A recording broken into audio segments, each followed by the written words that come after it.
Hello. হ্যাঁ, hello. হ্যাঁ, আমি কে বল? বলছি। অভিজিৎ বাবু বলছেন তো? কে বলছেন? আপনি অভিজিৎ বাবু বলছেন তো? হ্যাঁ, আপনি কে বলছেন? হ্যাঁ, সকালে কল করেছিলাম না স্যার, আমি ডিসকানেক্ট হয়ে গেল কলটা তখন। হ্যাঁ, হ্যাঁ। কি ব্যাপারে ফোন করেছিলেন? আমি ফোন করেছিলাম স্যার, আমি কিছু নেতার বিরুদ্ধে কেস করেছিলাম।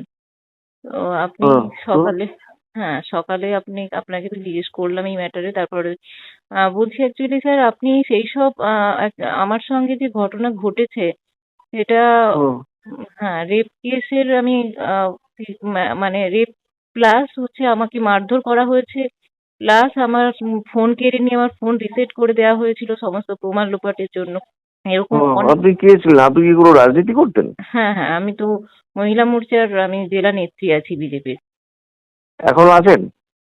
হ্যাঁ, এখনো আছি। আচ্ছা, কে করেছিল এটা? কি নাম? দেবকমল দাস, আনন্দ নায়েক, শঙ্কর জানা,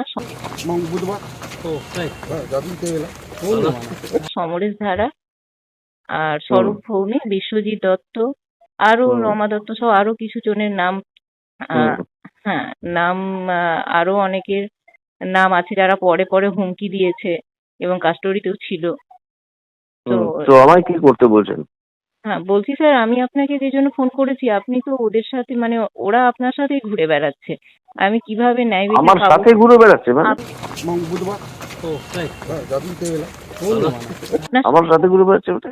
আপনার সাথেই ঘুরে বেড়ায় ওরা, আমি অনেকগুলো ভিডিওতে দেখেছি যে আমি তো বাড়িতে আমি এদের কাউকে চিনি না। হ্যাঁ আমার সঙ্গে ঘুরে বেড়ায় বলতে কি মিন করছেন? প্রচারে থাকে? হ্যাঁ, প্রচারে থাকে স্যার। প্রচারে তো কত লোকই থাকতে পারে, আমি সবাইকে চিনবো?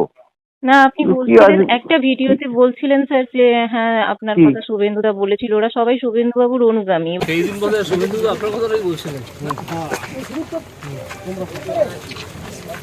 এবং খুব কাছের।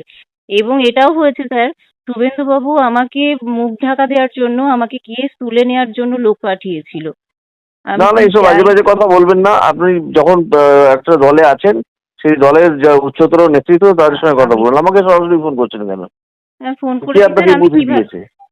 কে আপনাকে বুদ্ধি দিয়েছে? বুদ্ধি কে দেবে স্যার আমাকে? বুদ্ধি আমি বুদ্ধি দেওয়ার জন্য বসে আছি? অনেক কষ্ট করে স্যার আপনার আমি নাম্বারটা বুদ্ধি দেওয়ার জন্য বসে আছি? আপনার তাই মনে হচ্ছে না স্যার, যে আমি বুদ্ধি দেওয়ার জন্য বসে আছি? তাহলে বুদ্ধি না স্যার, আপনি ওদেরকে ধর্ষকদের নিয়ে সাথে নিয়ে যে ঘুরছেন স্যার। ফোন রাখুন, আমাকে বিরক্ত করবেন না এভাবে। ফোন রাখুন স্যার, আমার কথাগুলো শুনুন। হ্যালো।